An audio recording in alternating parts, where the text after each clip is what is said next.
Students and parents often ask what is going to be taught in a class, and students, rightly so, often ask, do I need to know this and will this be on the exam? In this short video, I'm going to show you the model of top-down teaching or backwards teaching and how to use AI to properly prepare and study given the system that's created. So let's look at these standards first. These are national standards, or the next generation science standards.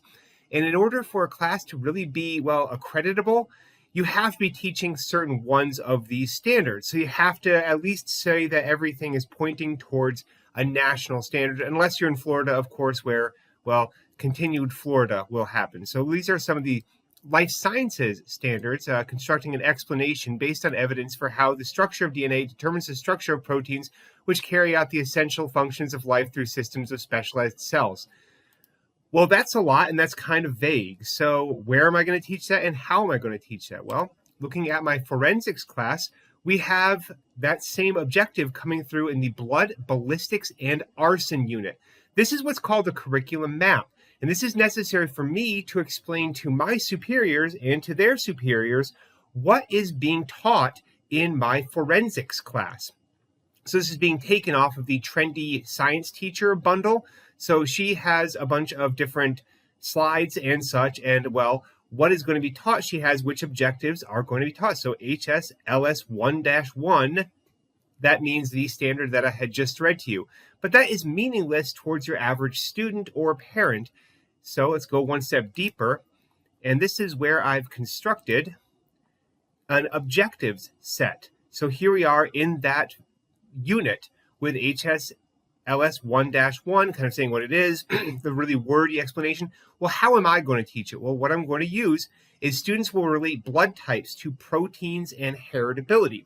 So the blood type is determined by a protein on the outside of a red blood cell, and that is determined by the DNA that gives code for that protein. Cool. So I'm going to be teaching that in my class. So now I can tell parents and students what they are going to be learning in forensics and how that matches a national standard. Honestly, that's probably not where most students are going to be asking their questions. They're going to be asking more, how do I learn that? This objective right here, if you're able to fulfill it, you know that you have met that objective. So where am I going to do that? I actually have which worksheets. There's a blood type review worksheet and a blood typing lab we're going to do. So how will a student prepare for an exam given this objective for this learning model? And before I mention that, let's also cover that these objectives I'm writing here are not all of the objectives. There is no spot on the NGSS for vocabulary. So I will be adding a lot of my own objectives onto there, such as what vocabulary you need to know.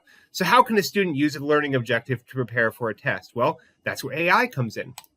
So I used ChatGPT here saying, create a 5-question multiple choice quiz with an answer key at the end for the learning objective that I just copied directly from the objectives list. And I will be giving my students all of the learning objectives so that they can do explicitly and exactly this. And this is, what determines a person's ABO blood type. A person with type A blood has which proteins? There we go with the proteins again, the inheritance, to parents, and you're predicting things. These are all very good questions, and here's your answer key, and great.